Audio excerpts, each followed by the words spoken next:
The adoption of the agenda. Has anybody any admissions or adds to the agenda? All right. Oh, I got people on the screen. I got it right. So we need a motion to adopt the agenda as presented. Jeremy? I'll motion to adopt the I'll agenda make- as presented. Oh, all in favor? Sorry, Tracy got beat.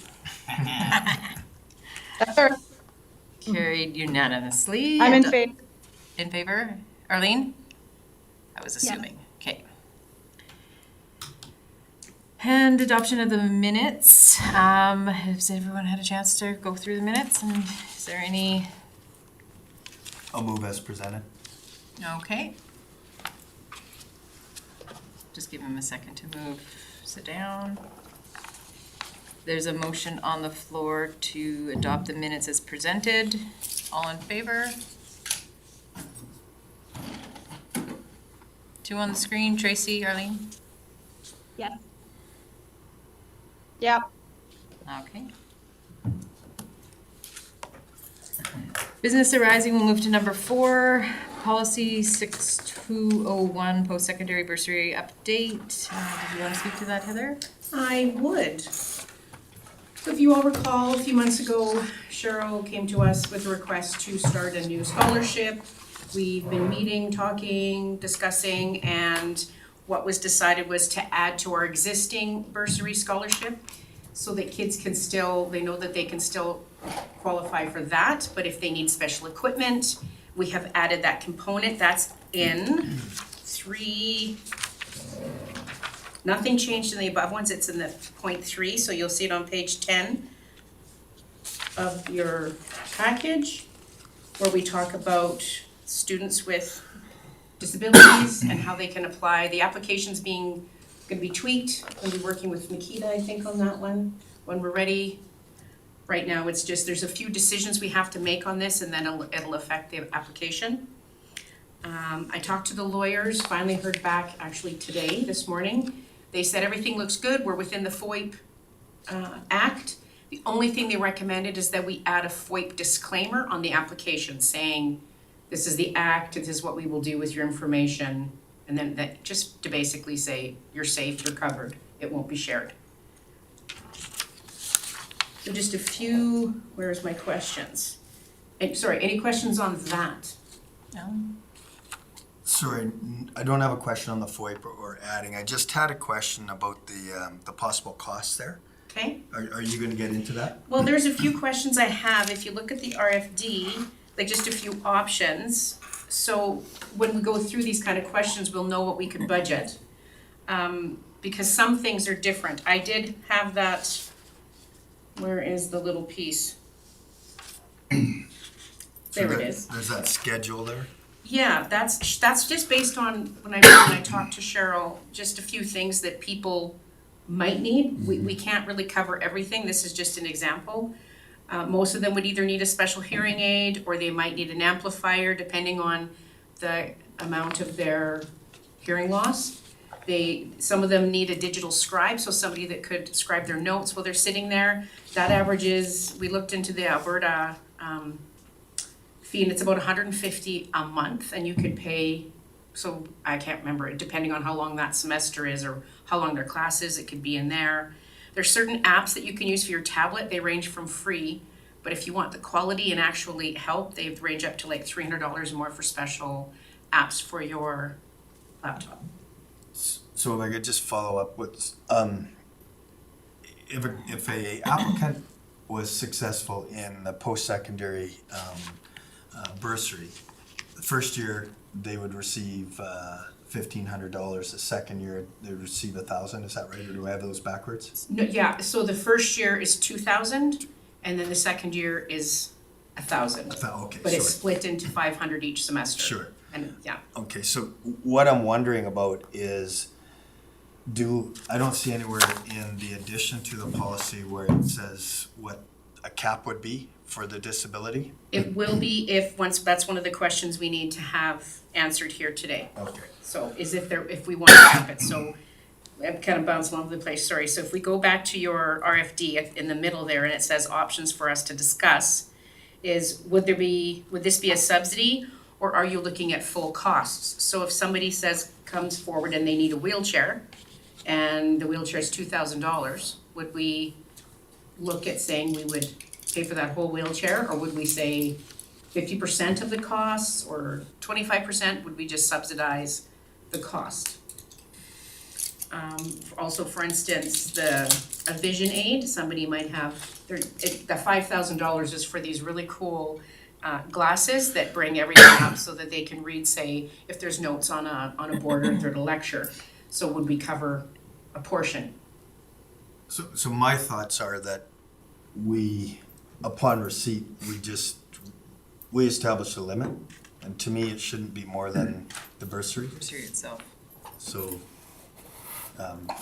that would, and whether it's the same as the bursary or slightly less, I guess the committee can discuss that, but I certainly don't think that we just leave it open-ended. Any other discussion? I think Arlene has Arlene's hands up. hands up. Go ahead, Arlene.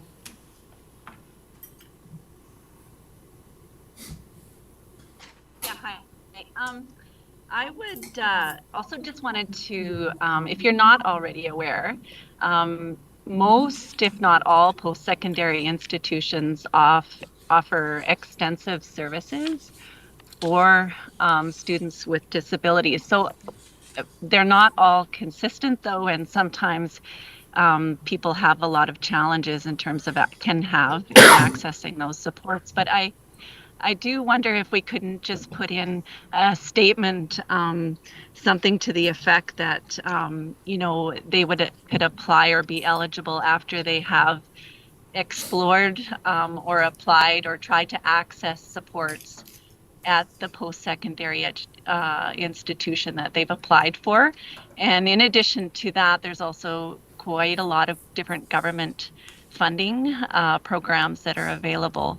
So something to the effect that just the woodland application to Woodlands would be after they've exhausted other funding and resources that they could access. And so I think it's not unreasonable, because most students who are applying to post-secondary, particularly those with disabilities, have to do or should do so well in advance of starting their academic year. So they would have applied likely in the spring, right, prior to starting in September.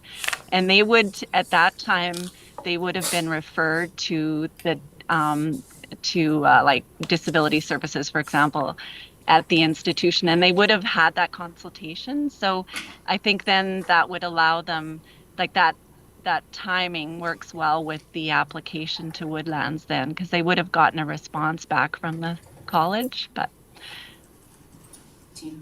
Yeah, go ahead. Thanks. Sorry, go ahead. Yeah, I think she's done. Go ahead. that's all I had. You make a really good point, Arlene. We had talked to Cheryl about having like a little disclaimer that says after, or having a letter from the disability services advisor from the school that says they've applied for this, they've exhausted this. We could ask for that in the application as well. Is that something? Yeah. Okay.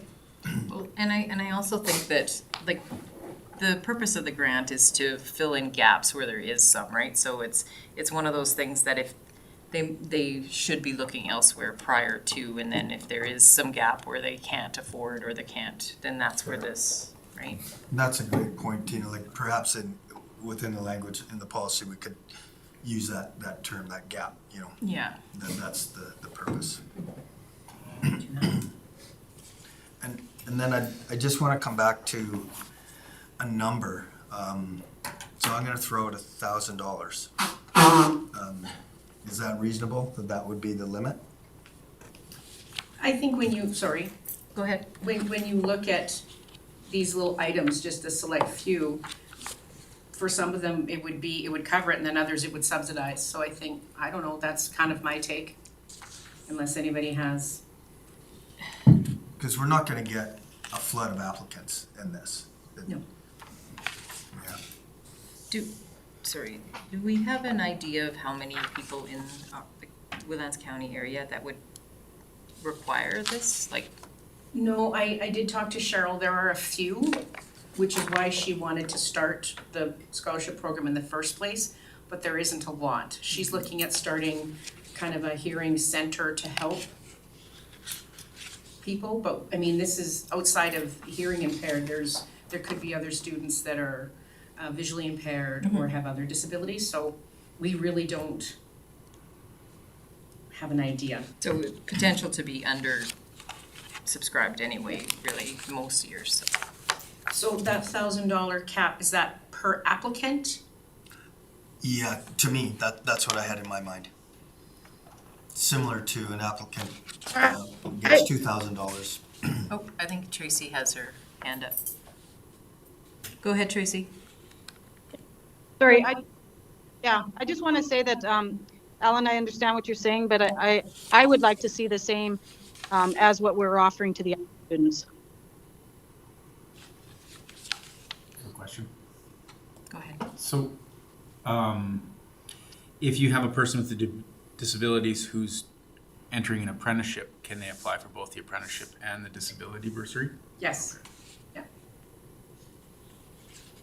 Go ahead. So just to clarify that, Tracy, you're saying that you would just like to line it up with whatever the scholastic bursary is? So if it's 2,000 first year, the applicant for disability would qualify for $2,000? That's exactly what I'm saying, and then the second year would be 1,000. Sure. And again, I don't think we're gonna have a whole bunch of applicants. And I have no problem with that. I just wanted to have a finite number so it wasn't just invoice after invoice rolling in. Okay, I agree with that, Alan. okay, can do that. Okay, so do we need a motion for the amount? Not yet, I don't think. Okay, so is there other things that you wanted The to? only, yes, retroactive funding. So let's say somebody purchased something in the spring in anticipating going to school, but we don't accept applications till October. Is this something you'd be open to saying would be considered rent? Because I put in the policy that it would be considered. So is this something that we want to say, nope, you can't buy this until you've been given approval, or you show us the letter, you showed us that you bought it and the need, we might consider it? Well, I think they're gonna use it, right? They're gonna buy it whether they get reimbursement or not. And if they're using it, then I have no problem reimbursing them. And all we have to say is that it be considered. Right. Okay. Anybody else? Anybody else want to weigh in on that? No, that's fine, and given the specialized nature of some of the equipment and things like that, you might wanna be looking at that kind of a timeline too, so, no, that makes sense. The only thing the lawyer mentioned with that is if somebody, your letter is dated, say, June, and they bought the equipment in February, they need to match it, they need to be purchased after your doctor's note. If you wanna line things up, but I don't know if we wanna get that sticky. If it's a disability, it's a disability, as long as it matches what you need. I don't know what you guys think. An able-bodied person isn't gonna buy a device intended for a disabled person. I wouldn't think, unless it's a really cool headset and they can game or something, I don't know. Yeah. Well, I think that they'll we're match just- up. Okay, Creating problems we don't I mean, have. we'll know, right? If we start seeing it become a problem, we can Yeah. always change the wording of the policy Yeah. in the future. well, and that's why we recommended considered as opposed to, then we could take it on a case by case and discussion. Okay, perfect. Those were the main questions that I was looking at, so if it would match, so what we're looking at funding in 2023 was if we're doing this per policy, it's going to double. Even though it's budgeted, it doesn't mean we'd use it, if that makes any sense. But we can't say that they can apply and not have the funding. So that might be something, Yeah, I think there's a difference, you know, if, how to say this diplomatically. You know, the bursaries are open to everybody, able-bodied and disabled people. This is strictly for disabled people. I don't know that we have to have the same amount budgeted. We can budget for half, maybe? Or, I mean, whatever the committee wants, but I just see a difference there. Yes, yeah. Well, ultimately, it's gonna be going to council, so that is something then we can have a few conversations. You guys could bring up if you want. It doesn't necessarily have to be, we can make recommendations, the committee can make recommendations, but they don't approve. The committee doesn't approve. Yeah. So you could just say with the recommendation of budgeting for 3, or, right? What do you guys think about that? I think half is probably still over, yeah, Okay. Probably gonna be undersubscribed. yeah. And we could review that. If the first couple of years we're undersubscribed, we can dial it back. Because it's new, right? It's gonna be a new program, so. Okay, Okay, so is that all you've had to? those are the questions that I needed. If nobody had any serious questions about how the policy reads or any concerns with number 3, then the recommendation that I made is that the committee forwards this to the next available Governance and Policies Committee. I believe that's either the beginning of October or the end of October. I don't know when those dates are. Mr. Frank would decide that. But that will include the application and all these changes that you made. Okay, so is anybody willing, so we need a motion to accept the changes to the policy and forward to policy committee? Changes as discussed. As discussed. Okay, Motion. Tracy. wait, we have a question here, Tracy. The only other question that I've got here is the eligibility. When we talk about, so we're looking at, they've got to be county residents for the last 5 years, and that applies for both programs? Yes.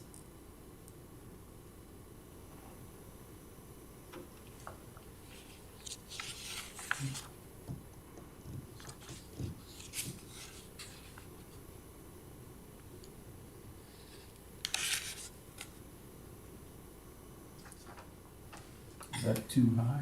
Yeah, I never even So- noticed that. Tracy, if you can hear me, did Yes. that criteria get changed? I don't remember it being, the criteria being that you had to be a county resident for 5 years in the past. I don't remember ever reading that. Yeah, it seems to me in the past, like somebody could move into the county and as long as they were a county resident, they were eligible to apply for the grant. But it does say within the past 5 years, not for the past 5 years. So what does that mean? That's a typo. No, that's been the policy since 2015. Okay, so There it was was, no changes.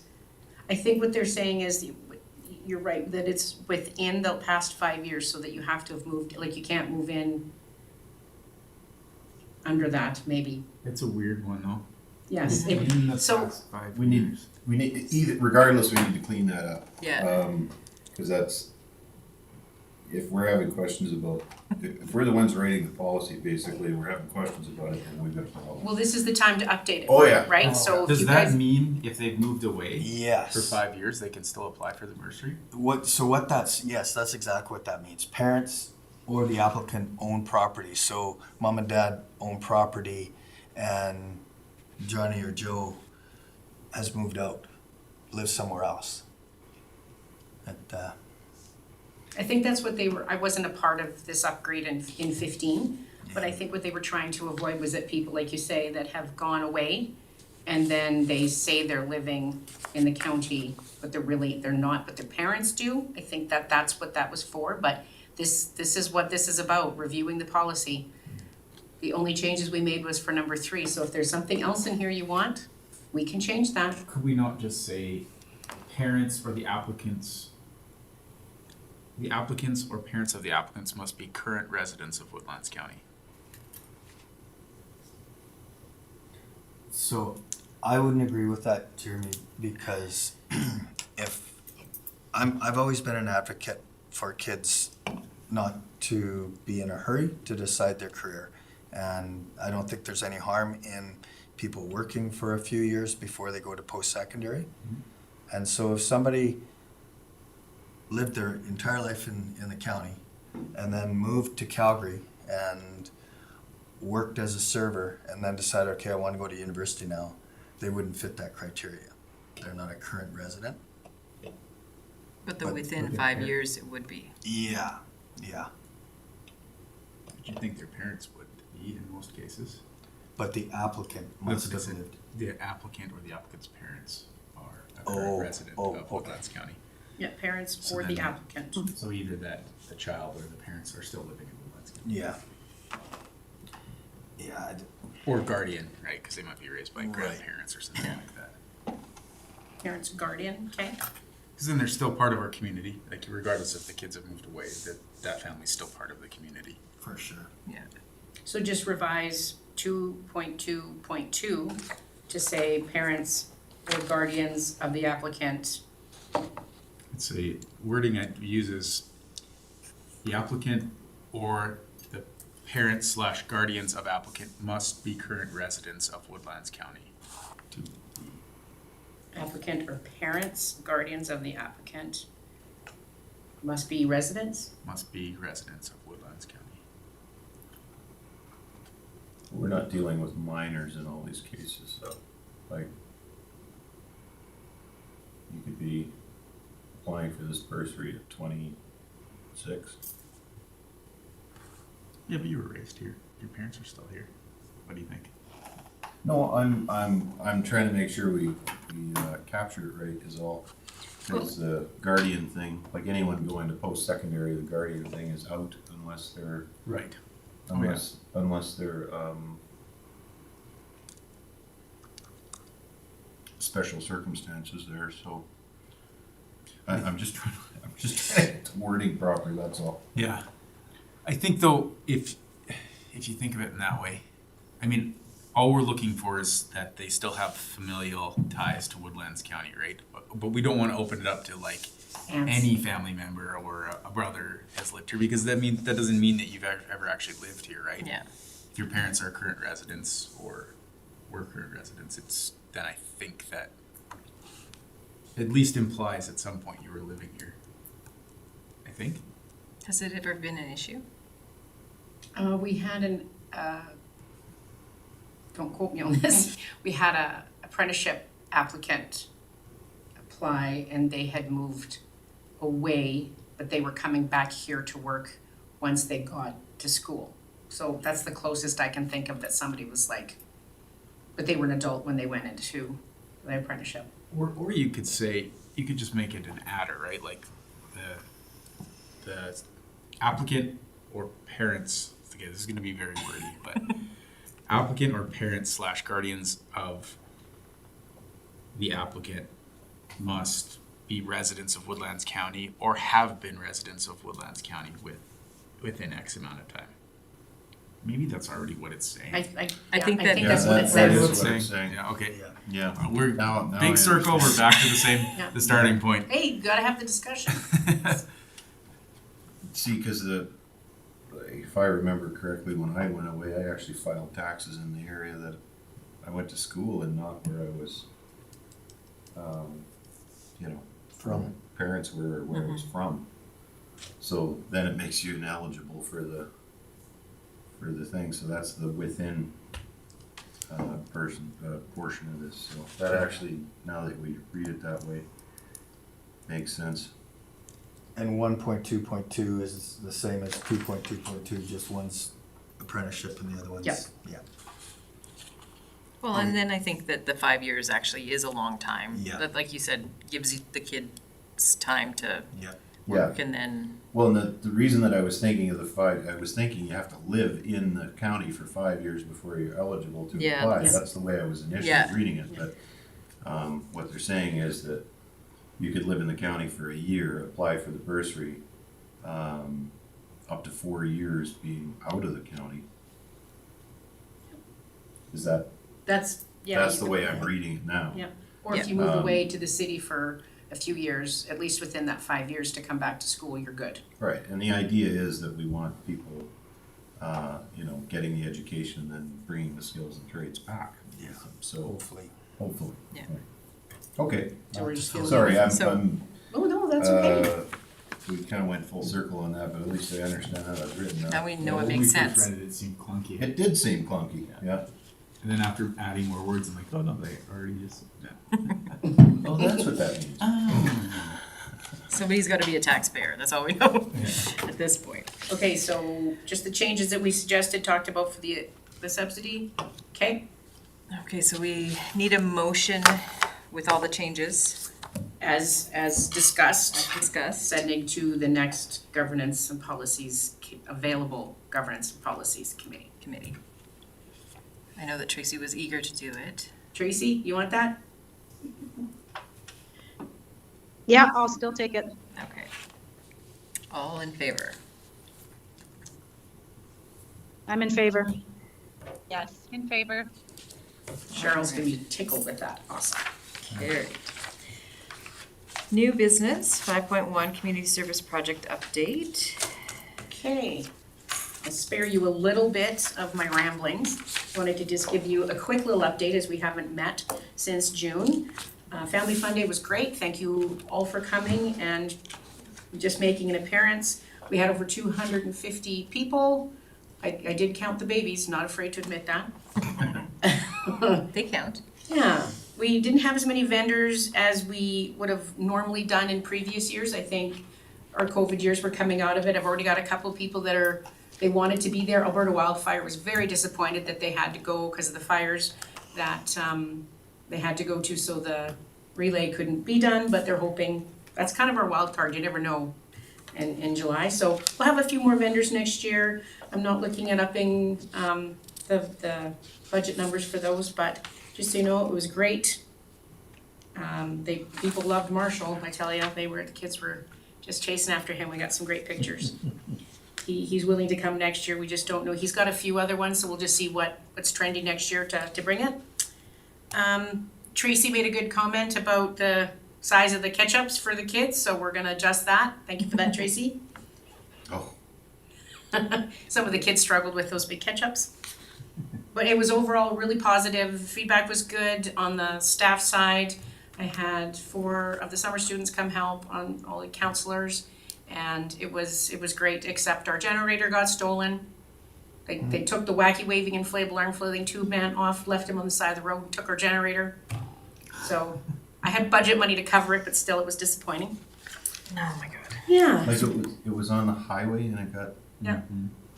That might have been stolen before you got there because, yeah, I didn't see it when I came no. in. So yeah, it was at the front, you know where you're turning just before the bridge? We had the Woodlands wavy guy there and So in broad daylight, in the middle of the day, while the Yeah. event's going on, they took it. pretty ballsy. The lady, so we had a lady that was working the gate, the front gate. She said there were some people that came in and she, in her terms, they looked a little shifty. And she said as soon as they saw her, they whipped around even in that little space and they took off. So she's pretty sure they probably took it. And somebody said that they saw somebody in Blue Ridge with it, so. It was reported to the police. It was, our deductible for the county is $1,000 and that was the cost of the generator. So we were out $1,000 for our event, but, so we're gonna look at something different. We still wanna have our wavy guy out there because people like that. They knew where to turn. So How about a wavy guy with a shotgun? maybe that's a good idea. Anyway, so that was the one little, so our needs The assessment. irony of We'll invite the police next time. Yeah, but you know what? We posted, Nikita put a post on Facebook and we had some people that were outraged on our behalf, so that's good to know that people were, offended for us, that was good. The needs assessment, so this was the extra money, the surplus funding we had for FCSS. I don't know if you guys remember this, but we had that surplus money that we didn't give to White Court in 2020. We have to use it this year. And so we submitted, we applied to the province for a surplus fund plan. This needs assessment was part of that. We're starting that. Gord just signed off on it. This guy wants to start probably next week. And that's gonna include, we're looking at seniors and youth isolation needs requirement. They're calling it a strategic social infrastructure needs assessment. It's all the technical terms. They're gonna interview our seniors and our youth to find out what we could do to assist them. They came in at like $300 under the $50,000, so that was good. Okay, so wait a Sorry. minute. The needs assessment contractor is costing us 50K? Yes, Goodness gracious. yes. We had to use that money and we had a small time frame. So How much money are we talking about? the surplus, so we had 85 and some change thousand, so we used 30 some of that for our seniors week. We did those 5 different events and we made it rain because we had to use up the money, and then the needs assessment. But that's the 85 we had to use up. And if we didn't use it, they bluntly said it will be considered that we won't be giving you funding if you don't. So this needs assessment though, we're gonna tailor it. That's why we're focusing on senior and youth in our county that have different needs, isolation, like is there barriers, what are the barriers, and they're actually gonna talk to them. Although this gentleman, he was great, but he didn't understand how the Woodlands County is spread out and how we don't have the technology. He said, we could probably do some of this with just online surveys, and I said, no, that's not. First off, it wouldn't work. It would down here, but I said, that's not what we're looking for. We're actually looking for you to meet, talk to our seniors. So we're gonna set up some community halls and get them to go door to door and just say, what do you need? I said, I don't want just a click survey. That's not, 50 grand better buy me some meat. Yeah, Yeah. so the intention is, coming out of the survey, is that there's gonna be some go-forward strategy for us? That's what I'm hoping, and it could go across departments, not just for our programming, but it could go, perhaps we need something in the infrastructure, perhaps we need something in planning. And this is gonna give us the data that council needs to make those service decisions, data-driven decisions. This contractor, do you know where they originate from? Yes, his name is Travis, but he's with Help Seeker. So I went across the province to all my peeps and said, hey, who have you guys been using and who's reputable, who's decent? And this guy, he's from Calgary.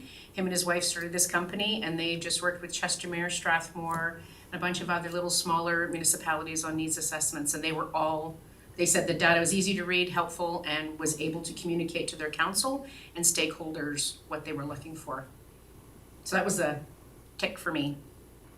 And so once again, for anybody listening, we had to come up with a needs assessment. We had to. If we didn't spend this money, we were gonna lose our funding through FCSS. Because we had the surplus funds. They don't like us to have surplus funds. Well, and every board that I sit on that's part of, that has, occupational health and safety, for example, the mental health components and some of the isolation issues and all of these things that are now rearing their heads, I guess, post-COVID. And I don't think we're quite post-COVID yet. Everyone's kind of acting like it's not there anymore, but I don't know, I hear a lot of rumblings that things may change. So I don't think a needs assessment is out of line either, certainly on the seniors end of things, because they were hardest hit in this. Like I know I spoke to a few that were, they basically got locked indoors and couldn't have people visit them, they couldn't get their hair cut, they couldn't get services, it was crazy. So it was very difficult for them. It was tough enough for everybody else, and wouldn't want to be in that situation. So anything we can do really to get that kind of assessment and what supports we can get, I think it's going to be valuable. So I look forward to seeing that. And the data will be there. That's the tangibility that we need to go forward in making these levels of service decisions in the next, between 2023 and up. Like, I don't think it's gonna be instant. We're not gonna go from limited to this, but it's definitely gonna help us make a strategic move forward. And part of what I asked for was a implementation/action plan. So it's not just a bunch of data that we're gonna put on a shelf. It's gonna say, this is what you could do with it, this is what you should do with it, and step by step. So I will definitely keep you guys in the loop, and I'd actually like him to come to our next meeting just to talk to you, give you just to meet him and build a relationship, if that's okay with you guys. Well, and sorry. Sorry. No, and I think that I see the frustration with something like this, but I think that there's a lot of times that we go willy-nilly and we respond to asks and we respond, but if you have a plan and it's a 5-year plan or something, you can always have something tangible to look through and say, does this fit?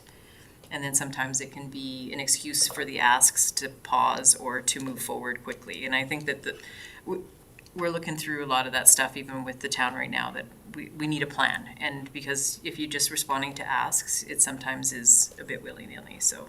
But I do see frustration sometimes, the money spent. Go ahead. Oh, I was just gonna say too, like we've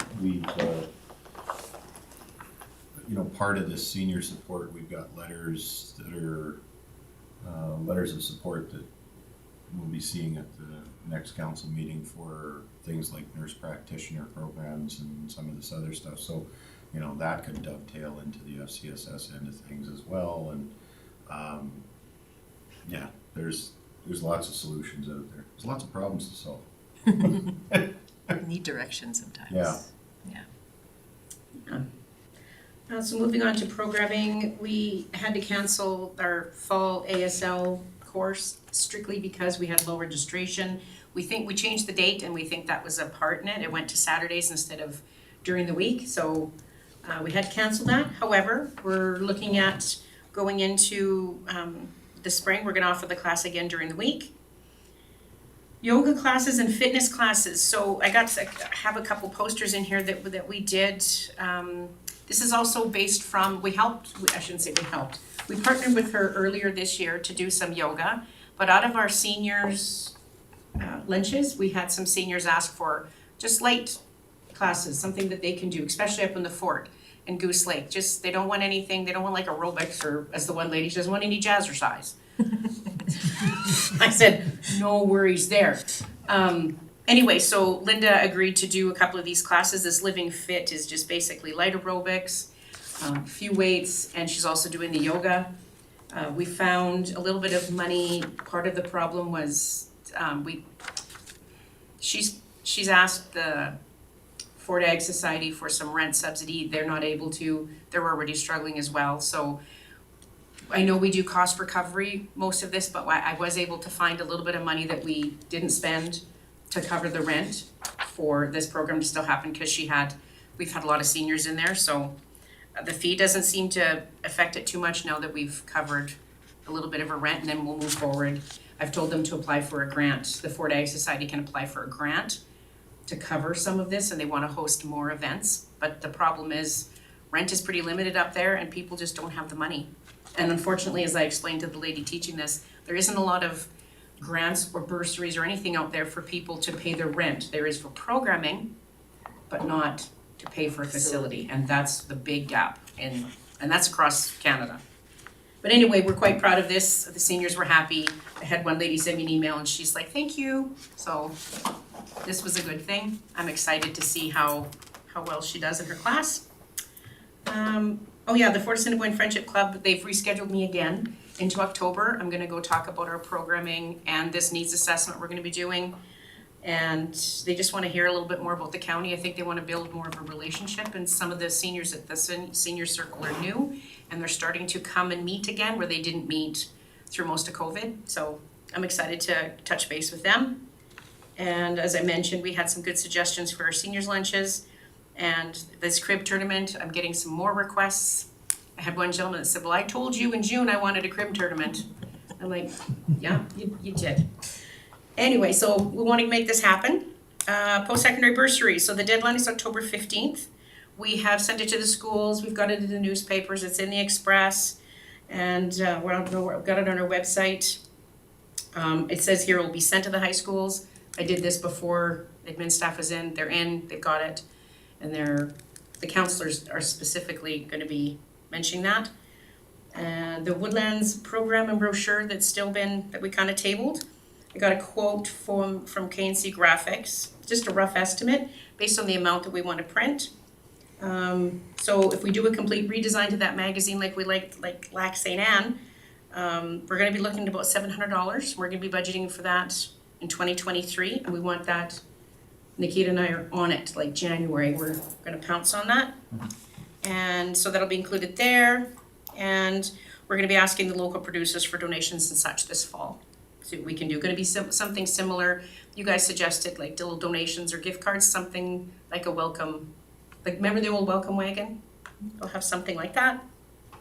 The National COPA event, I was working with Andre on this one, we still haven't heard anything back.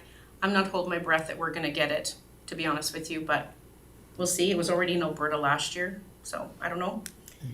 Did the COPA board not change, and they were looking at possibly having is it a 2-day event right now, normally, John? That COPA event? I haven't been to one in a few years, This but is, yes, they used to be 2-day events. I think At that our least. local chapter had their own little fly-in kind of thing. This is the national COPA. Yeah. So I think, and Andre sent in the whole application and the COPA board was on. So, forgive me for my memory, I go back into my airport advisory committee notes, but this came across our committee, and what I recall was that there was some change to the structure of the board that looks after COPA, Oh, okay. and it's kind of caught up in that until that board comes to fruition. I can talk to Andre. I honestly don't think, I wasn't a part of it as a community services committee perspective. I think Andre asked just because of event planning, Sure. but I'll keep you guys updated. The Rural Community Connections Grant, council approved that at their July 20th meeting. I've attached the policy and the application in your package if you need it. If not, let me know. It's also on our website. We haven't received any applications yet, but we have a little bit of money set aside. I noticed something both in the policy and, or I guess it's just only in policy. If you look under definitions, we still have the word block party in there, and even though we only use it once, and that's at the end. So it might be a little confusing where it's like liabilities, blah, blah, blah, any activity, condition, or action at the block party. I think we should just call it the event, and then we can delete Oh, block the party as a event. definition. Okay, It's on the application too, I think it says block party on the application.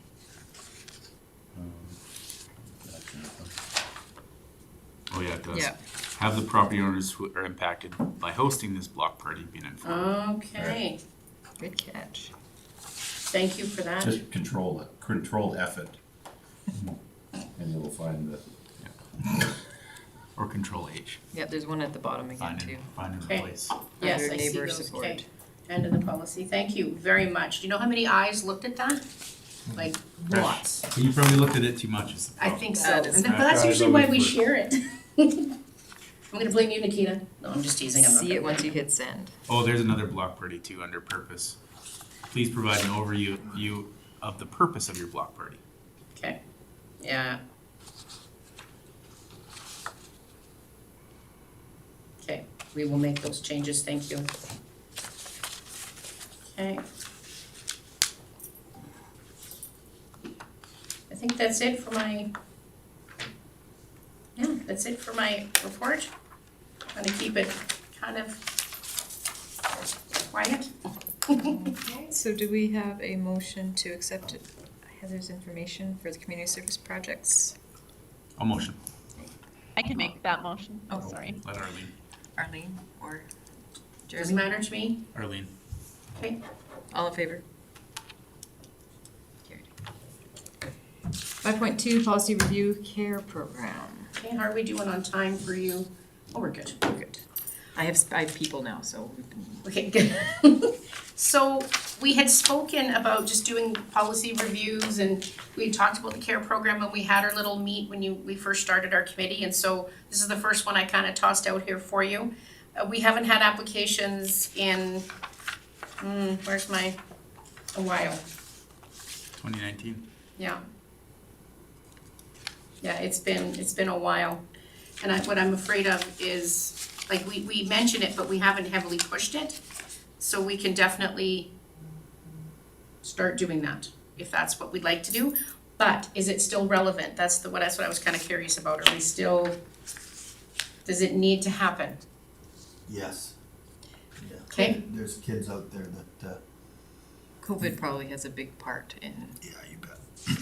Yeah, I think that maybe we, We probably need ever. Sorry, say that again? I said, I agree. I think we need it more now than ever. Okay, yeah, might need a little blitz I on would social media. agree. okay. She said she agreed or disagreed? Agreed. Okay. No, No? I agree. And Okay, good. I was like, oh, Arlene's a It's like, hard no, one. get rid of it. No more money for kids to children. play. I felt that. I was just going to say, I think it would make sense to wait till after the needs assessment before any changes too. Oh, that's a good point. Okay. What we've done in the past is just basically share this in our interagency meetings, but perhaps we could go to the Community Connections event and talk. That's where kids are applying for soccer and such, so. Does anybody think, there's no limit, like I mentioned to the policy?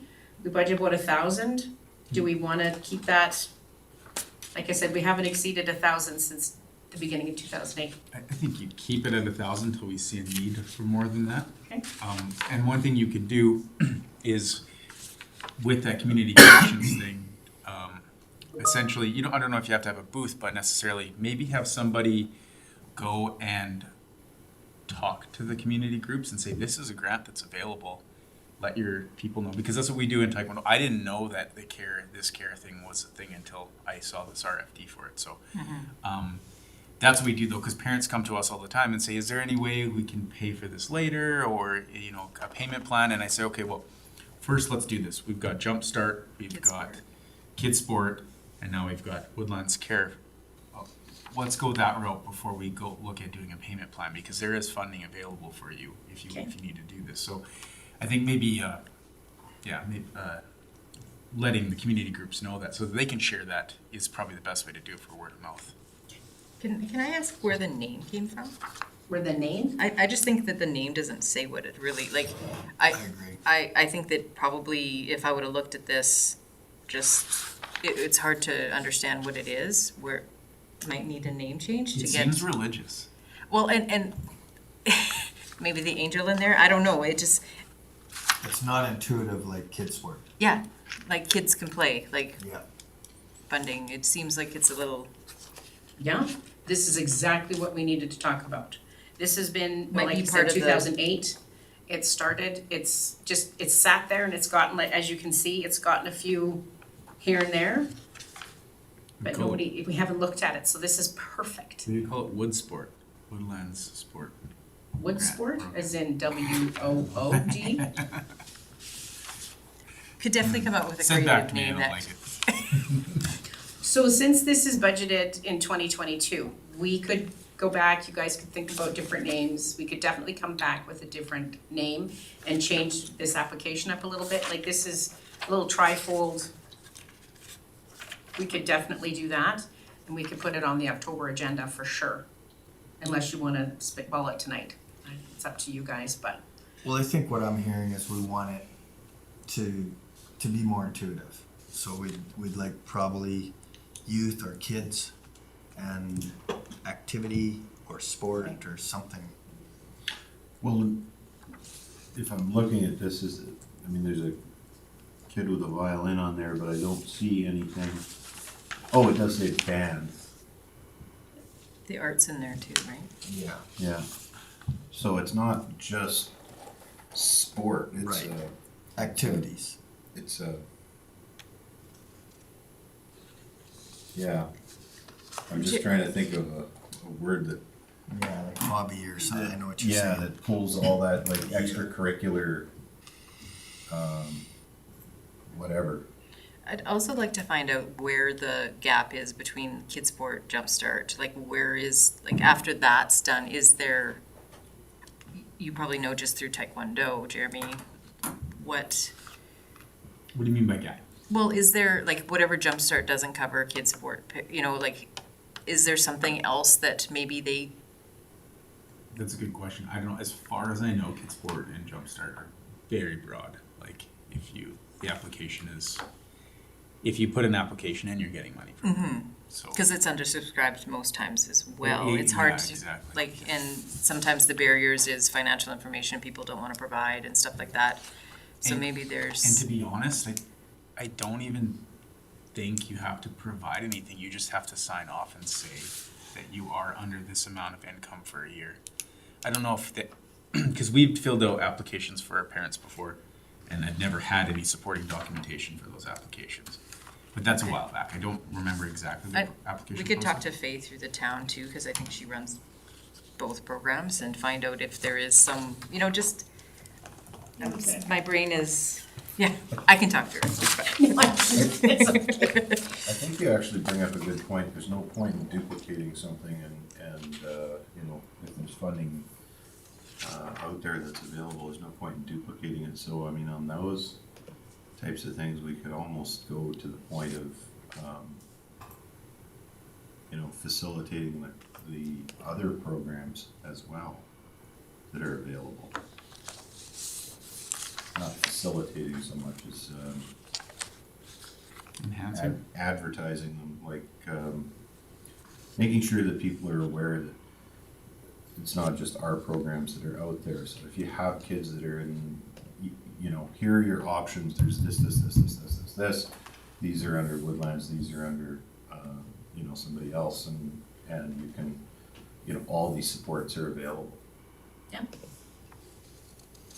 We want to continue with that, they must be participants, must be residents of the county. Yep. Okay, I'll talk to Faye.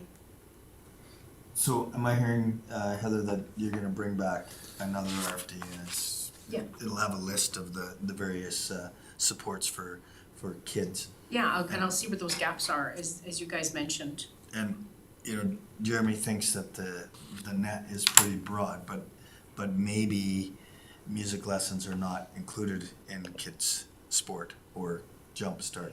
Yeah, it's gonna The name depend. kind of implies that it's sport oriented. So if we could get a definition of what those supports Definitions, yeah. actually support, what activities they support. So kids sport is sport and equipment. Sport and equipment. Yeah, and it's up to $300 per child per year.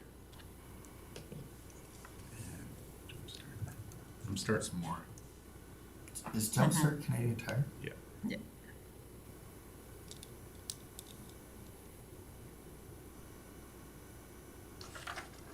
One thing that isn't in here or in the policy is asking for proof of income and a cap, and saying that if you're above this much, then you can afford for this. I don't know if this is someplace that, we mentioned that this is for, it says not everybody can afford. There are families in our county who were financially unable to afford to put their children in any kind of rec activity, but we don't ask for proof of that. I think I'm not that's a sure if barrier. I think it's a barrier. I think parents that can pay do, and those who can't don't want sometimes to share. We don't have to ask. I find that's a huge barrier for a lot of this stuff. Okay, So Jumpstart is any sport or physical activity, and its requirements, the applicant must have a clear and legible copy of pages 1 and 2 of your Canada Child Benefit Statement for proof of need. okay, Kids sport doesn't require that. Jumpstart is $300 per activity, up to a total of $600 per year. okay. I can get a full review. If you guys can all think of some different ideas you want, I can come up with some names too, and we'll put this back on the October agenda. And that was pretty much the only recommendation, was that we discuss this and any changes and more as information, but you can add in there and bring this back to October to the next meeting. Okay, so we have a motion to bring back the C.A.R.E program to the next meeting, hopefully with a name change and some ideas. With changes, okay? Who wants to make that motion? I can make that motion. Okay, Alan, all in favor? 2 on the TV. I don't know if they can hear you. In favor. Oh, there we go. Yeah, and Arlene? I know we've already Yes, voted on yes, this. in but favor, it- sorry. Speaking of gaps, it kind of seems like sport is covered. But there's a lot of things that kids do that cost mom and dad money that aren't sport related. We could do like an arts and recreation thing. We did have Anselmo Recreation, or the Ag Society applied for a arts and culture grant a couple years ago, and they put on a photography course. And I think it was 2,000 or 3,000 that they got, just for some cameras, equipment, and then they had a wrap up, and it was kind of neat, and they also did a dance class. So they can, groups and different organizations can apply to us for that recreation and arts and culture funding. But however, some of these, like say White Court Taekwondo, when you guys applied for your rec grant, it was for those new, Chess gear? yeah, those real cool pads. But if a kid wants to do Taekwondo, it's a little different, so we can bring in different options for sure. Well, and you also, so sorry, we're gonna keep going, but you talked about the seniors, and the piece that wasn't funded was the facility piece. Yes. So maybe that's something we need to Yeah. grapple about too, because if that's a barrier to put something on that is physically, or, then maybe that's a barrier too. Yep. Okay, that one is done, right? Okay. Okay, 5.3, 2022 Alberta Recreation and Parks Association Conference. Yeah, so council, we don't budget for you, that's your own budget, and Nancy will take care of that, I think. You were discussing, Yeah, Going? I believe I'm registered. now. okay, perfect. The hotel, the Jasper Park Lodge, I don't know if they told you it's full, Yeah, but we're hoping, I talked to the organizers and they said at the Jasper Park Lodge that like the city of Calgary booked like 15 rooms, and Yeah. then they were gonna decide who they were gonna send and then cancel the room, so a lot of us are hoping that there's an open, when that happens in September, a few of those rooms will open, otherwise we're just in town, it's not a big deal, but it's nice to be actually at the, For now, you're in Jasper Park Hotel. I think it's the Forest, Forest Park Motel. Yeah. Hotel. literally, we're in the forest. You're camping. So you have Yogi and Boo Boo out there cooking your breakfast, it'll be They good. get a nice yurt. Yeah. So Joan is going, this will be her first time for ARPA, so I'm enjoying that to go with her. But our members at large, we budgeted for 2 people. I believe Tina and Tracy went last year. And we were in Lake Louise last year. Yeah, so anyway, 2 members at large that we need to say who wants to go, and if they wanna do, there is a virtual one, or there's one in person. I recommend the one in person. Just need to know who wants to go, members at large. I guess we're I looking at, certainly would be interested. But if some of the newcomers go, that's fine with me as well. I feel the same. Marlene? Yeah, I can go either way, like, I don't mind if the veterans go either, so. You guys are too nice. And I suppose there's probably not an option to share registration at all. No, I don't, yeah, Yeah. okay, I budget, yeah, we budgeted accordingly. What we could do tonight, because I did ask Angie, but she wasn't able to respond. We could just say that the committee We'll send 2 two. go, and then you guys can arm wrestle and have a nice off. A very Canadian Yeah. nice off. Yeah, you guys can decide, as long as I know to I'm not register judging to, that.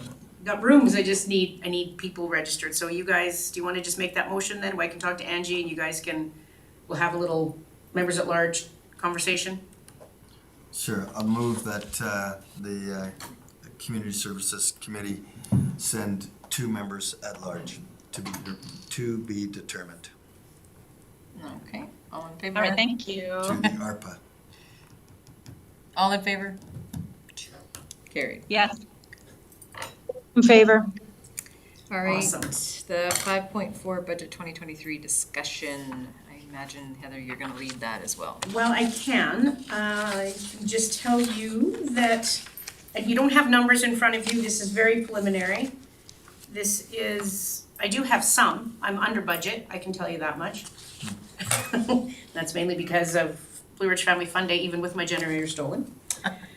However, just looking at, as we're going forward and I meet with Joan and Mr. Frank, what we'd like to do, they've told us that we can have a 1% increase overall. So when I spoke to Andrew, he's like, okay, so that's not every line item has to have a 1%. It could be you're underutilized here, but let's increase it here kind of thing, so bottom line. However, we do have like a few events that I wanted to talk to you guys about and get some ideas. So the volunteer appreciation, we bounce every year from seniors to volunteer appreciation. This could be something once we're out of our financial recovery plan, I can't remember exactly what you're called, that was cut a few years ago to save money, so not doing both events. So we could eventually do this, but for next year, it's our volunteer appreciation, just looking for some ideas. Do you wanna go big? Do we wanna go home? Do we wanna be? What have you done in the past? We brought in some entertainers, like we brought in a gentleman that did like C.A.R.E, performed different musical acts, and he was C.A.R.E, he was Johnny Cash, he just did a whole bunch of stuff, brought people up on stage, and we did awards and a supper out at Westward.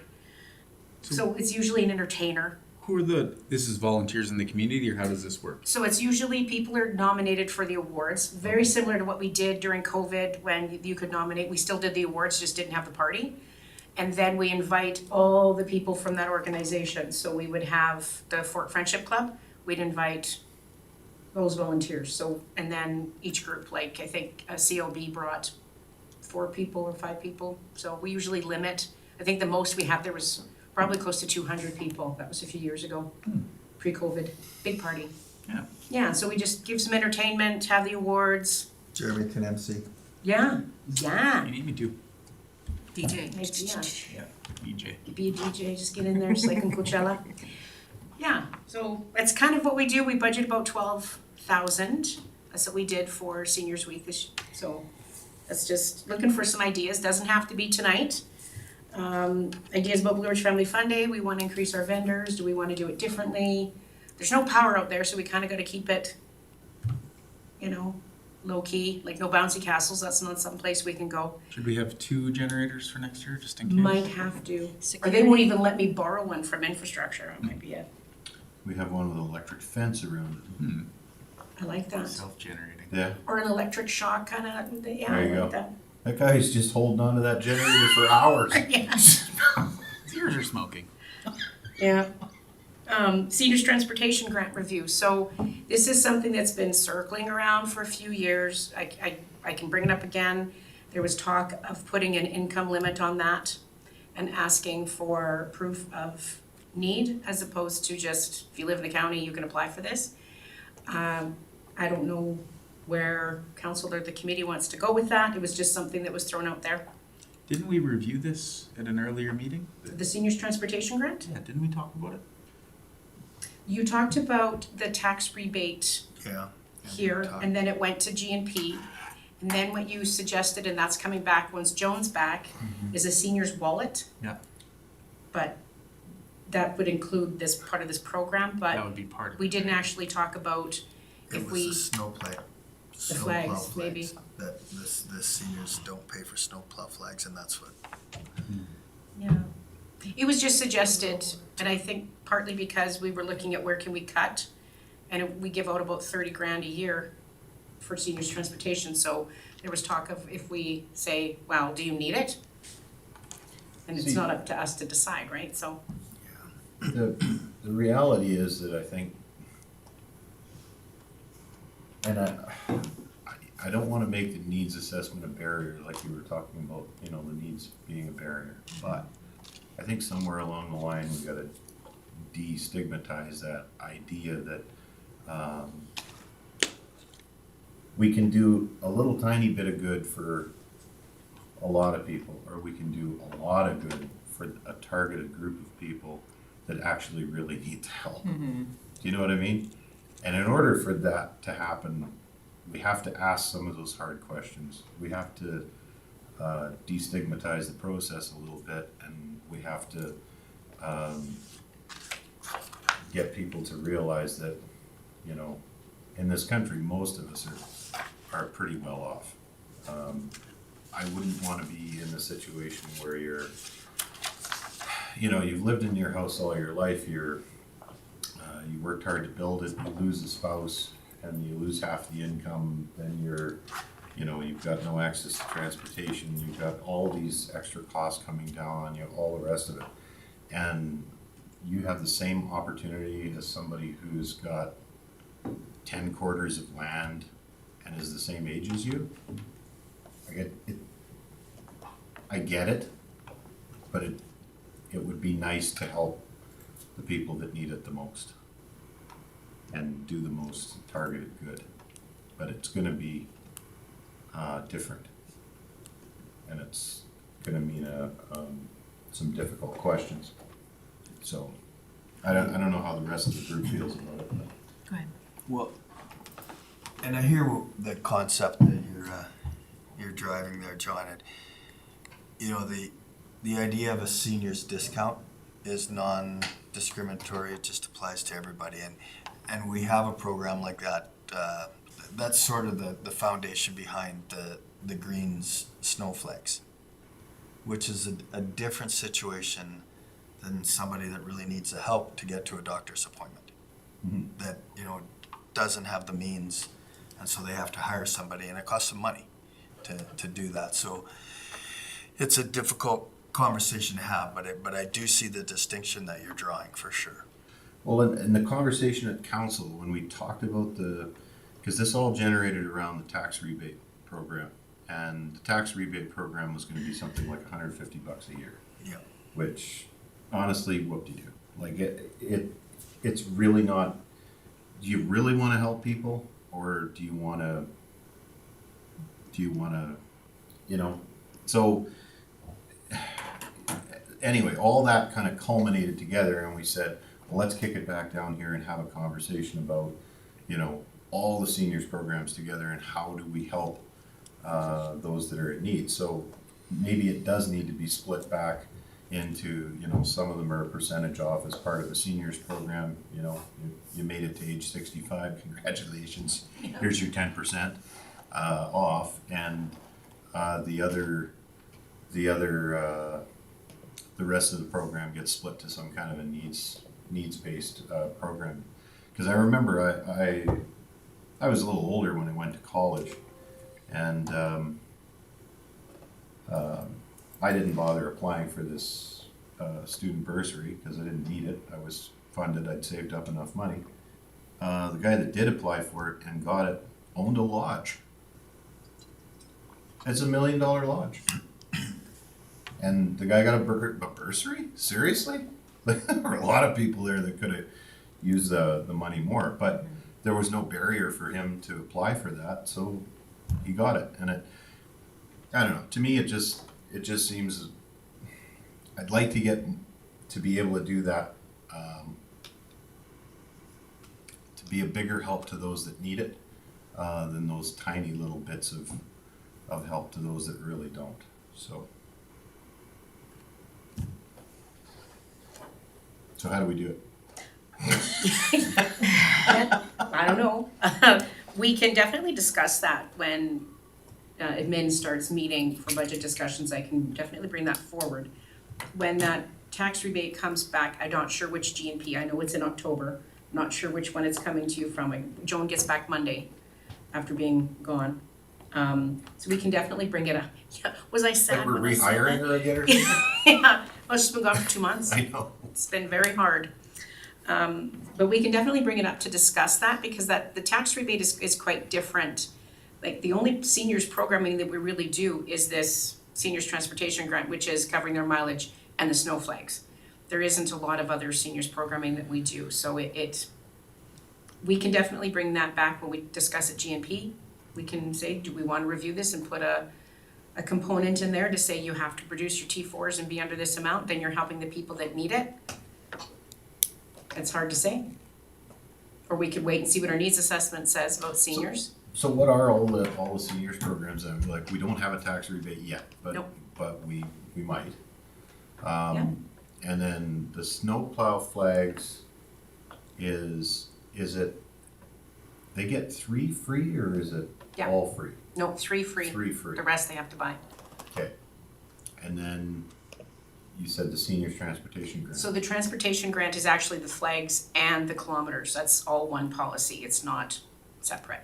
Oh, Community services only administers the money that we give to, for the transportation grants, up to $300 per year.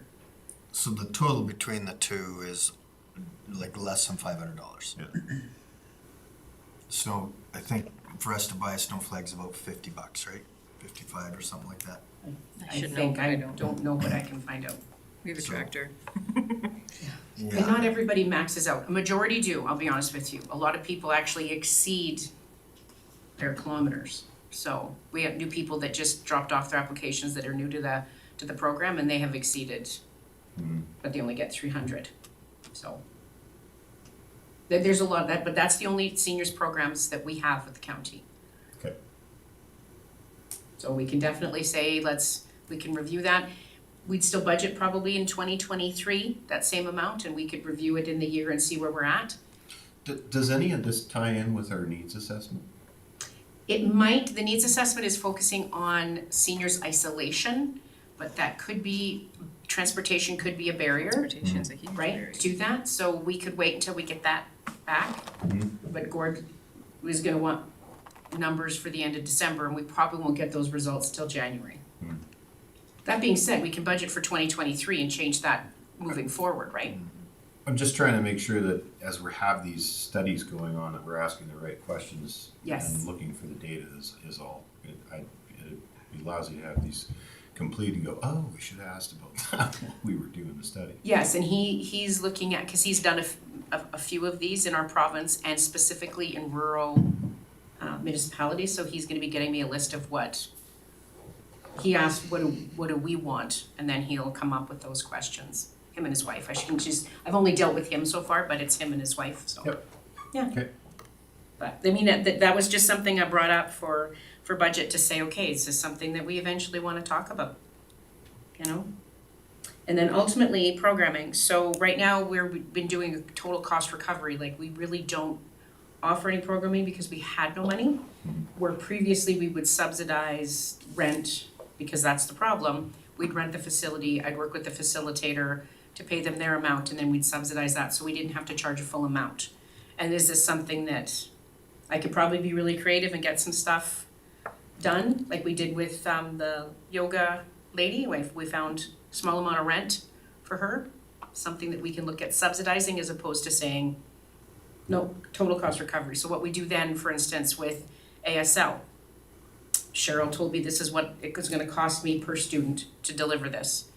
I found free rent because we went to the FIC. But if I had to pay for rent, what we would have done is what the facilitator's gonna charge me, whatever rent's gonna be, and then what our minimum amount of people would be, and then that's what we would charge. So it didn't cost us anything other than my time collecting registrations, that kind of thing, but it wouldn't cost us money. But when we subsidized, we would get rent, or we would pay the facilitator a small amount, or we'd buy the supplies. We just kind of got creative. And then that was 2019, we got kind of dramatic and like, you want to do programming, complete cost recovery. So are we ready to come out of the hole a little bit? That's what I'd like. Just saying. Just a little bit. We don't have to go from nothing to, you know, because I get the 1%, it's difficult, but at the same time, we got to do something. We got people that want some programming, and they're really struggling financially, especially the people that participate in these kind of things. Are we talking mostly seniors? Seniors and youth, yeah, those are the ones that are really asking for programming. Maybe that's our grant, the C.A.R.E grant that we're talking about. Could be. We do have the Recreation and Arts and Culture grant, which is what I usually, like I said, to the Fort Ag Society. It has to be a group, it can't be an individual that applies for that. So if the Fort Ag Society applies for that grant, and then they can do the programming, so we're still, so that's how we've been getting around those little cost recovery balances. But we could definitely tie it into the C.A.R.E if you want to include adults. Right now, that's mainly Seniors, senior, well, youth. youth. Yeah.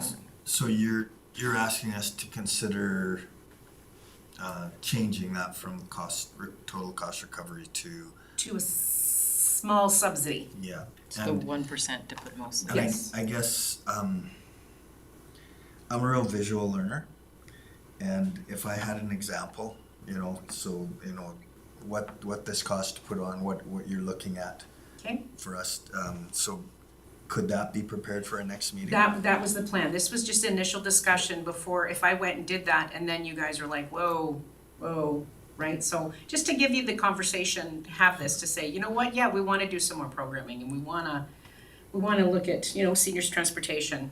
And even ideas for volunteer appreciation, like, are you thinking, like, we had a juggler, like, do we want do we wanna invest in that for the volunteers, or do we wanna keep it a little bit more? And when will that event take April. place? April is So we got volunteer, some time to. Yep. Yeah, but I need to budget. right. Where did we ever go with, you remember that, I'm just trying to think of that Facebook group on Whitecourt way back. And we don't have anything like that in Woodlands. But they're kind of an interesting group. They'll throw pictures up of the schools from 60, 70 years ago in Whitecourt, and there's people there, and there's it's like, oh, that's so and so and that's so and so. And we talked about putting something like that together so that at these seniors events we could throw it up on a screen and roll a slideshow with pictures of the county, and how the county's changed over the years. But I don't know, so those photos are out there. I know there's a lot in the museum up on the fort. Yeah, so can we scan them? Can we get access to them to scan them? Can we put something like that together? Because I tell you, the Canada, the hotel, you ever been in the Canada? Walk up on the floors and you'll see old pictures of the town everywhere down the hallways Okay. and stuff. So I'm getting to that age where it's kind of interesting to see where everything used to be, but and some of it you remember, and From your youth. luckily those pictures are too old for me. I can't remember those. So. But I don't know. I find that kind of stuff fascinating, and I'll bet you it'd be a huge conversation generator at any kind of seniors event to put that kind of together. Definitely, we could utilize the Express and put something in there. This is what we're looking for. I could talk to the museum. I'm going to seniors lunch and learn. I could definitely say this is what we want. Yeah, build something like that. Okay.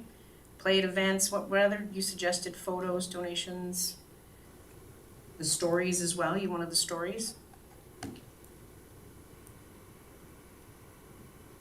When we did the memorial tree unveiling in 2017, we had the people, when they ask for a memorial tree, they have to say why they want it and what was done, like the pioneers and such. We don't have a lot of pictures from that, but we did get the stories from that. I can try and look down some pictures for that. You're talking about at this event, having like a slideshow presentation with pictures and. Yeah. Something like that, and it could just roll in the background, shut it off when people are speaking, and then crank it back up again or whatever. Okay. The way we are now, there's always an overhead projector. Good lord. Speaking of museum pieces, there's always a screen somewhere, so something you can put up there, and Okay. yeah, it jogs memories and things. So. Well, there was an idea, I just discussed this with Joan briefly, about what a theme could be for the volunteer appreciation. And what I keep hearing from volunteers is, remember when we had like 100 people that would come to these events? Remember when? So we were thinking maybe something, remember when? And then this fits in kind of nice with that, actually. Remember when we had the Klondike Ferry kind of thing? I don't know. Yeah. Mm-hmm. Just an idea for a theme. Can I come back to the seniors transportation grant review? Sure. How did we leave that off, that piece? Did you get enough information? Like, what are we doing with that? I can bring that up with Mr. Frank when admin meets, actually with Joan, who will take it to admin. I don't go to the budget meetings. just to say that, you know, we're looking at reviewing this, or I was thinking if we're gonna bring this up at GMP, that seniors wallet suggestion, although honestly, I don't believe that's just my take, I don't believe that would be, there's only one program really, and I don't know if that's, Unless tax relief came in and if the parameters around really help people, like John's saying, yeah. you know, what I'm kind of getting from this committee, and it's a small group, is that we would really like to help somebody in a meaningful way. And so the idea of a wallet, they could use, and let's say it was $1,000 in there. They could use all $1,000 for their transportation. If they were in need of, they had to make regular trips to Edmonton for medical reasons. Instead of having $300, they could use all $1,000 and buy their own flags. But it would be actually something that they could count on. So is that the concept that you're describing? Is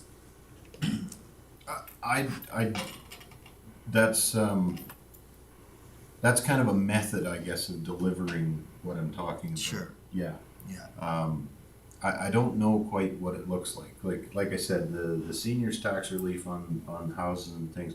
All I know is the price of gas, the price of energy, the price of food, the price of everything right now is absolutely going through the roof. Seniors generally, and especially seniors that are on Fixed, yeah. on fixed incomes, they don't have access to, they're not getting raises, their retirement benefits are not increasing, they're not on a good pension plan, and they're fixed income and sometimes single income, then they're at the mercy of a lot of this, and I think we could make a really meaningful contribution to their quality of life by making those kind of things and doing a good bit of difference to a more doing a bit of a good making a big difference to a smaller group of people, but it being more targeted. So. I do like Alan's idea for letting them decide what they need, though. Right? Because I think that's a thing that who are we to say they need $300 here and $300 here when they really need $600 here? Well, it could Right? be food, it could be rent, it could be Yeah. Yeah. So, what I'm concerned with is that we're going to have this discussion now, and it's not really going to bear fruit because it's not going to get to a GMP committee meeting, which is really, I think, where it needs to get to. And I would like to see that particular piece go to the GMP so that we can come back and then give our committee direction. I can get on part of at the GMP, that original one with the tax rebate that was sent back to Joan. We're discussing that, so I can bring forward to say, the committee discussed this at this time and this is what they're suggesting. However, is this going to be income-based? Because that's part of the GMP discussion, I think. so that Yeah. I can make sure that that's part of Joan's presentation, and if she wants me there, I can come to the meeting. Usually managers. Well, can we ask if this group thinks it should be income-based? And then that at least is a recommendation coming out of the community services group that believes it should be income-based? It'd be easier to budget for that. Yeah, I'm in support of that, John. I just don't know what the threshold is. There's different thresholds for different things, and I don't want to put the threshold too low. Yep. Because as you say, their net income can be X, but we all know that expenses are 2X now compared to what they used to be. So that's, I do agree with the idea of a means test, if you will. It's just establishing what that means is. If you go off the provincial, and I know some people don't like to go off the provincial rate, but that tax rebate that we brought forward that different municipalities have, they had an income range suggested in there that to qualify for that, you need to be within this income range. that data was probably a year old, right? Probably. We'd have to, when Joan gets back, I'll have to see where she's at. So that's what I mean, is Okay, that, you need that. you know, if we look at that, and if this is based on 2021 numbers, you know, what's the rate of inflation? What do we think it should be? Okay? I can make sure that that is a part of Joan's presentation in October to GMP. So I just spoke, I replied to you, I don't know what the rest of everybody thinks about that. Ladies? Tracy or Arlene? I support definitely. Did you guys hear me? Part of it. Oh, I just said I totally support exactly what you're saying, Alan. Okay, cool. We could make a motion if you want. That would give accountability. Yeah, I think so. I'm a little worried that it's, yeah. Yeah. I'm okay with the motion. Okay, and Arlene, how are you on that idea of a means test for seniors? I supported it in principle. I think we'd have to kind of, it'd be interesting to see what that process looks like. But yeah, I agree. We should kind of focus the funding towards those who need it the most. It's just how you structure that, I guess, Sure.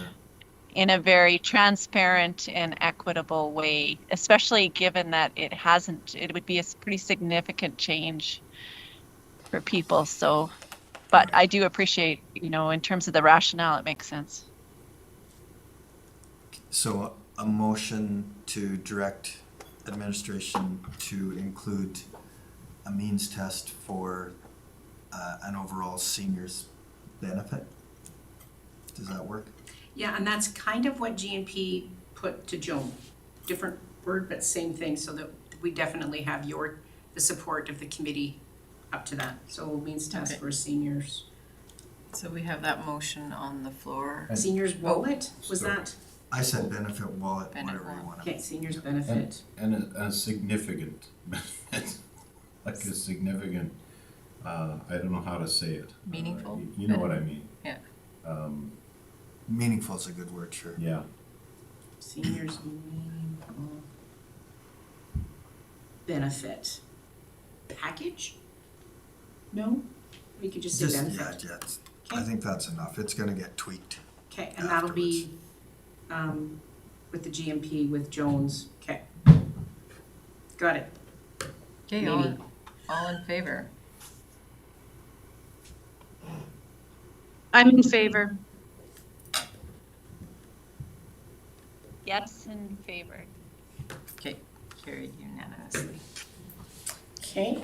Do we need to motion to, is there anything else on No, the? everything else was just kind of discussion. I wanted to know how you guys felt about subsidy and where we were at with that. The budget isn't, like I said, it's October is when we're deciding. I'll have more meat for you then. I'll actually have numbers. I'll have, Andrew's giving me, we have to go over and move some things around, So a motion to Yeah. accept as information. as information. Somebody want to make that motion? I'll make that motion. Okay, John, all in favor? I'm in favor. I'm in favor. Thank you. Now we have a round table. Alan, you want to start first? I wasn't really prepared. I saw that there was nothing in there, so I didn't prepare myself. Can you come back to me? Yes, go ahead, Jimmy. I can't come back to you because then we have to go back to him. No. Yes, and also not prepared for roundtable. I don't. Is anyone prepared for the round table? Well, I can bring up something. I got a call the other day. It was interesting, and I don't know if this belongs here or not, but at least we can have the awareness conversation. So I was talking to somebody that they're going through divorce, and there's kids living here. Both are in the county. Both are outside the 2.4 kilometer, I think, range for the school board, and they were being asked to buy 2 bus passes. So one set for when they're over here and one set for when they're over there, and I thought, hang on a minute. So now that's under the school act, it's all provincial, it's all the rest of it, but there's two households, both of them are paying taxes, both of them are paying school taxes, both of them are paying into, you know what I mean? And it seemed a little, I know times are tight right now and everybody's trying to, stretch a dollar, and the gasoline and diesel is ridiculously priced, although it's getting better. But I found that an interesting thing, so I don't know if there's a something that this group can do, or a mechanism we can affect a conversation with either the school board or the province on that. But to me, it seemed like a bit of a gap. I don't know how people feel about that, but to me, it seemed a little funny. So.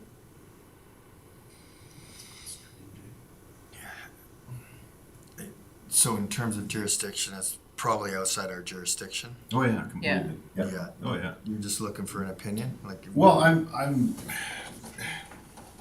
like there are residents, and they're looking to us for help, and I pointed them in the direction who to talk to in immediate to talk to. But we have better access to have conversations with the province and school boards and that kind of thing.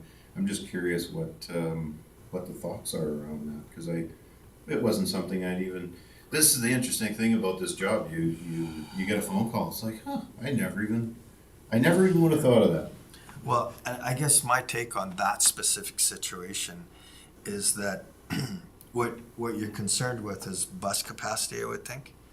And so it's not like 20 extra kids are going to get on that bus. In that situation, it's 2, and then those seats are vacant for a while the kids are somewhere else. So I don't really see the rationale, because I don't think that the school board's going to encounter a situation where the bus shows up to pick up kids and there's no seats for them. Mm-hmm. I just, the situation you describe is, it's not necessarily a one-off, but it's not like every family on that bus is going to do that, and it's going to be indiscriminate. So I would suggest that they talk to their local school board rep and say, hey, can you help me out here? This doesn't make sense. Yeah, because the end goal is to get the kids to school, and they can't use both passes both days. So what's Right. Right. I'm just curious how, because we're community services, right? So it seems pretty community to me. It just seemed a little funny that was going on. So just to make people aware of it. But yeah, that was the one, I guess, round table thing.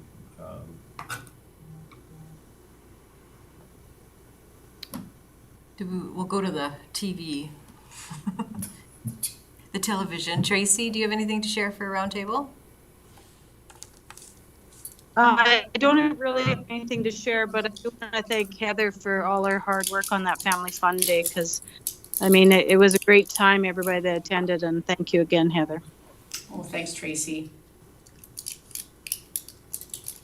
Arlene? And I would just reiterate that I enjoyed the day and volunteering alongside Tracy, and it was fun. Yeah, and thanks, Heather. You did a great job. Thank you. Hey, Arlene, I was there too. Yes, I saw you and in the crew, picture. the whole crew, the council members too. No peeling hot dog stories? No, there wasn't a lot of peeling of hot dogs for this year, was there? Came out a lot easier.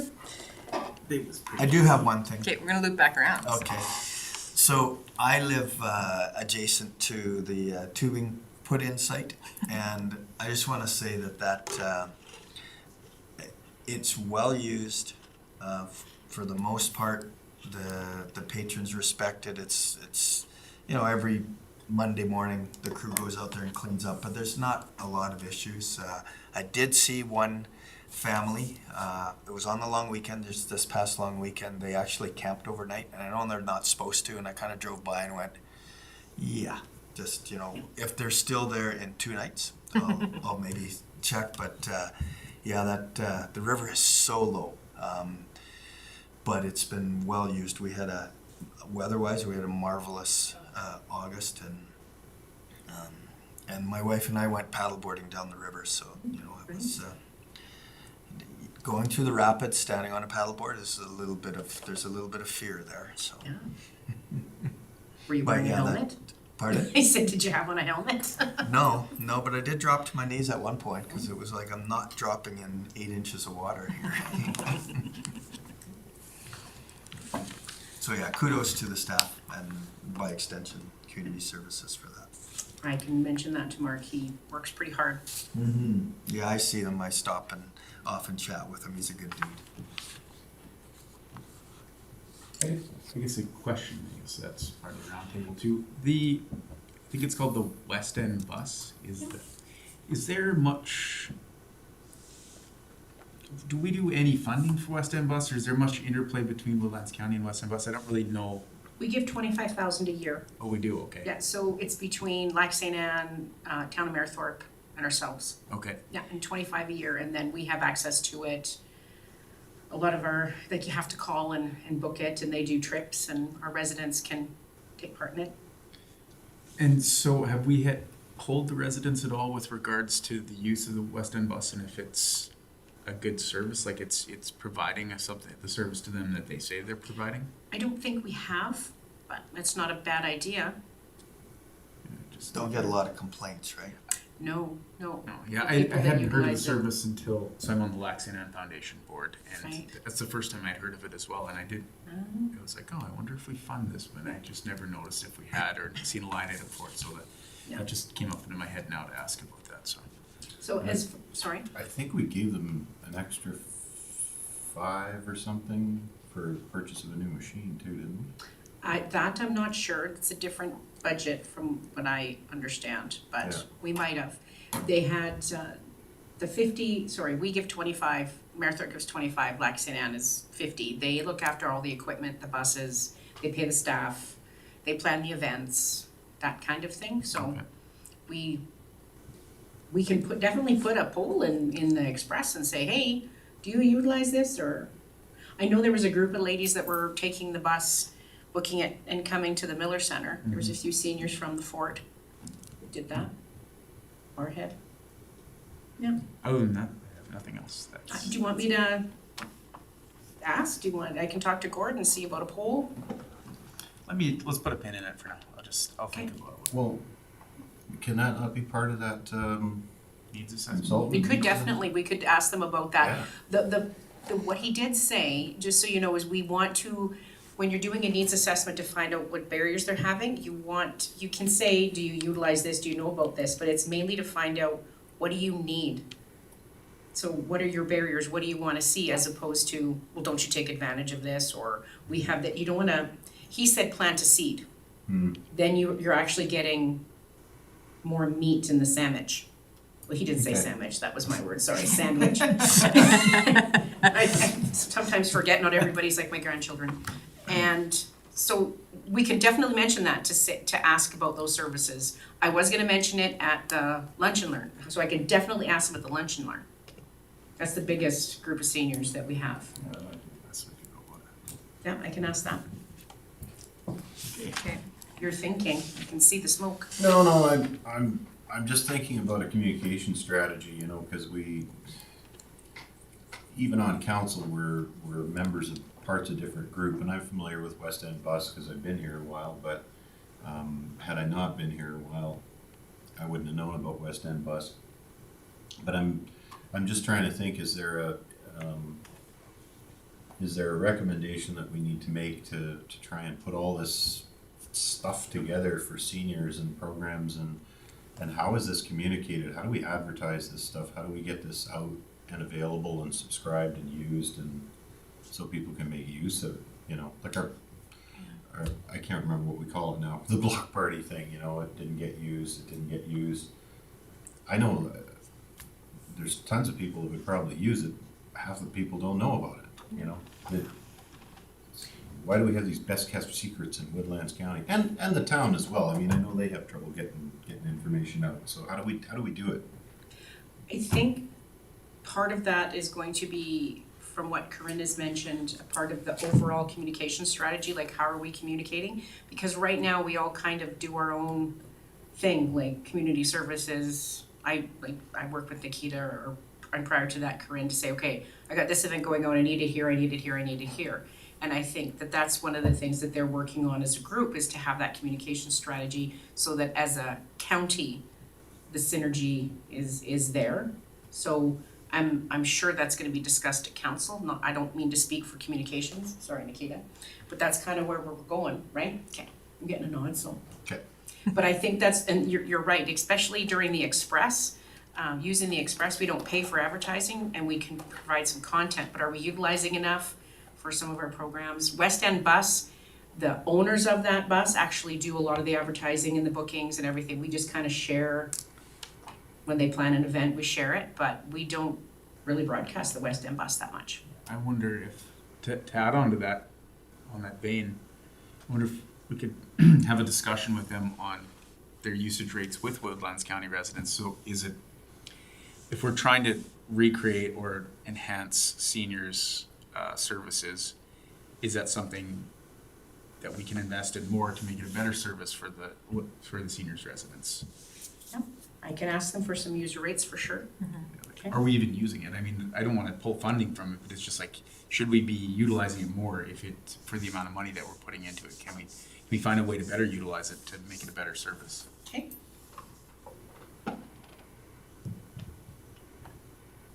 I just have a question too, please. Go ahead. What happened to the Woodlands newsletter that used to be published, I think quarterly or every second month or something like that? That was good information that was shared with residents in that. Yes, it was, and that was discontinued.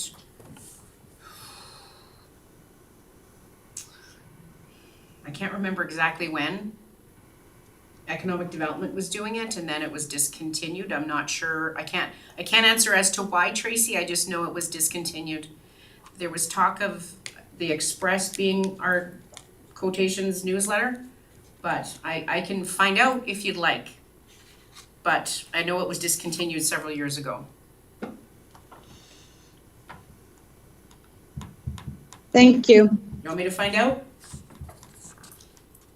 Yeah, because I mean. Actually, I'd love you to find out if you don't. Especially if it was it could have been part of budget cuts, right? And if that's something that we want, Okay. if we think we're going in the right direction, maybe we can, because there's still lots of people that actually read something on paper, especially if it gets delivered to their mailbox. Okay. We still have mailboxes. Read physical? Read paper. Actually. I'm still a printer. Yeah, Heather, do you have anything to add for I her? actually do, if you don't have anything. I do, but I can let you go first. Okay, just a couple things. Youth retention, we were talking about that for a community. So October is applicating for your council committees. Tina, Angie, and Tracy, you're all up. Your terms are up, so you need to reapply. You should be getting a letter. I just wanted to make sure that you knew that the flag was there. Okay. But we talked about having a youth apply, so everybody think about youth. We can do some chatting too with the schools just to see if there's anybody, but we're gonna need applicants. I don't know when the ads are going out. I just wanted to make sure you guys knew that was happening. So can I speak to that, ask a question? And Tracy, you'll remember this. When we added youth, they were their positions stood on their own 2 feet. So in other words, it was age discrimination. You had a reverse age discrimination. You had to be a youth in order to be on that position. We've got a really good committee, and I'd hate to see this committee dismantled because we felt compelled to add a youth member. And so I'm wondering, I don't remember the terms of references for that committee, but I'm sure we had our committee, and then we had 2 youth members. So the terms of reference were Yeah. updated. Remember, Tracy, that was just a couple years ago? Yeah. Yeah, we updated that they had to be attending school, and it could even be post-secondary school, and there was 2 members that we did have. So the new one, though, says that you can have members at large, there could be 4 members at large, and they can be a youth. It doesn't say there needs to be 4 members at large and a youth, it just says they can be. I honestly, I think it puts council in a little bit of an awkward position. Okay. If you're trying to make a decision about a committee member and you're considering adding youth to the committee, whereas before, those ones stood on their own 2 feet. And we had our committee plus we had youth, so we'd have to change the terms of reference, but I just wanted to bring that to people's attention. I It'd can be mention, a special position, right? That it's a special youth position, so it doesn't have to replace our normal members at large. You're just creating a provisionary or whatever word you want to use for it, special youth member for the board, right? They have all the same voting abilities that everybody else has. They just need to be required to be in 18 years and under type thing. yeah, we would just change the model so that it says, 3 council, 4 members at large, youth. But right now, they can be a youth. Right. I see, so I can take that, I need a motion to take that to administration, because that, even though it's our terms of reference for our committee, it's a part of a bigger policy Right. with council, so I would just, if you guys make that motion, I can take it to Mr. Frank. So I'm just wondering what the committee feels about that. Is that, are we making our committee too large? But Tracy, did we not have 7 so-called adult positions before plus 2 youth? I don't think, I know that 2 youth were over and above the committee that we had. Right. So would you be in support of adding 2 youth members to this current committee as constructed? I'd be in support of it, and the reason is that I think it's important that we also keep the adults, because the youth are there to learn, and I find that they contribute, but they're not very vocal because they're insecure, so it takes them quite a long time to get comfortable with the committee. So to replace them from the adult positions, I think would be a little bit of detriment. Okay. And there's always a recruitment process that has to take place. So you just don't automatically apply for these positions. I know in the past, I'd gone to the school and just kind of talked to the teachers, and they would give me a list of kids, and then I would try and convince one of them to come and sit on the committee, and we always got good candidates. So I can make a motion that the committee considers adding 2 youth members. And I guess we'll put it to a vote and see what people think. Well, you guys can't make that Okay. change to terms. You can recommend to, Sure. you could direct administration to recommend to council to adjust the terms of reference.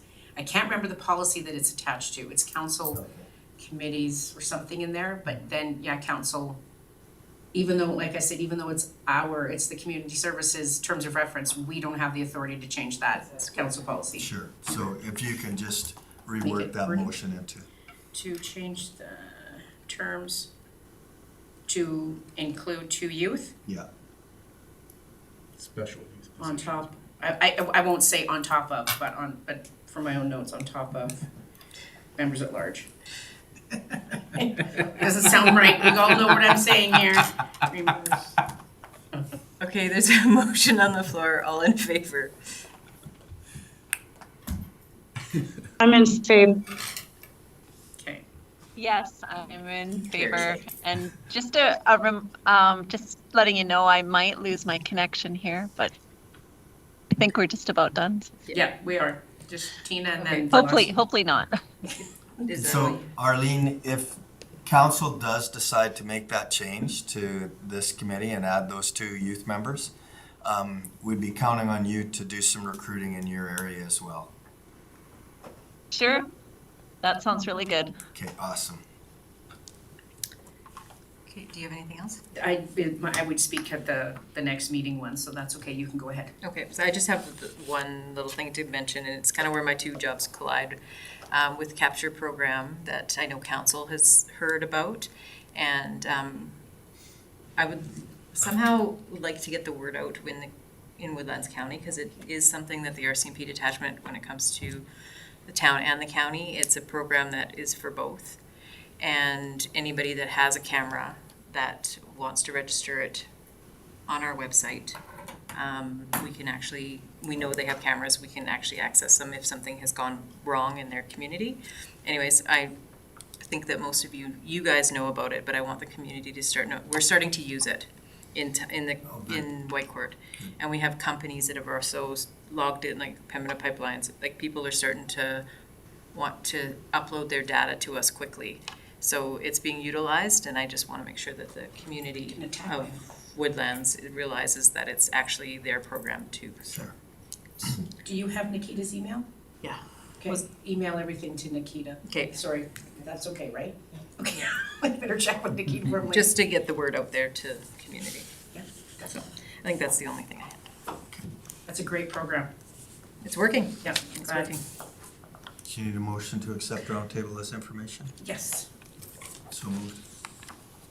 Okay, you're on there a lot tonight. all in favor? It's okay, Keener. Yes, Take in it over. favor. We're running into time. I'm in favor. Okay. Carried, and we have our next meeting, which I know that. Yes, so we don't need a motion for this. I just want to say that our next meeting is actually scheduled for the 15th of October, but that's actually the deadline for the bursaries, and, yeah, That's a Saturday. Yeah, that's a Saturday. what? Yeah, you mean the 13th, I think. Maybe I mean the 13th. Let me just look. Sorry, guys. Or the 20th. 13th is. 13th and 20th. You must have been looking into. Yeah, sorry, the 5th, so the 14th is the deadline, and you guys would be on the 13th. So I'm just requesting that we go, I must have been in another month, sorry. So I'm just requesting that the next meeting be rescheduled to the 20th. That would give me time to get everything together, get your package together. So you might not get it on the Friday, just because I'm anticipating that. So I just wanted to change that date. I might not be able to make it because of work, but I might be back in time. I don't know. Gotta go to Christine Lake. Okay? Yeah. That date is fine with me. Okay, Works good for me, guys. I'm definitely away that day. Okay, and these, that we need a quorum for sure for these, this will be our bursary, so, do you wanna veer off the Thursday? We could do that as well. Well, sorry, let me back up. I probably could come in by Zoom. Okay, I'm just not in, yeah, and you can't we're Zoom at me? the lake, so. Okay. I'll be driving back from there, so Oh, and as I'm looking at I'll this, make back in time. isn't this nice? I'm so sorry that I am disorganized. I cannot make the 20th. No, there you go. well, there you go. I'm in Nashville. Okay. So can I send out some possible dates just to save you guys some discussion? Sure. But just the date, that 13th just isn't gonna work unless and I don't wanna do the bursaries in November. But we could, that was the only thing, we could even go like the 24th, 28th in there in that week. And then not meet in November, because there really wouldn't be anything on there anyway. So I'll throw out some dates for you guys if that's okay. Is everybody okay with a doodle poll, or would you rather, so you're not getting 500 emails? Doodle's good. Doodle's good? I don't know what that is, but I'll figure it out. Yeah, works good. Okay, Doodle is awesome. You won't have 8 emails, reply to all that stuff going. Okay, so we don't need a motion for that at all? No. No, okay, so, this adjourn. Motion to adjourn. There we go. All in favor, I'm sure that's fine. Carried, good. I know you're gonna make it, it's like 6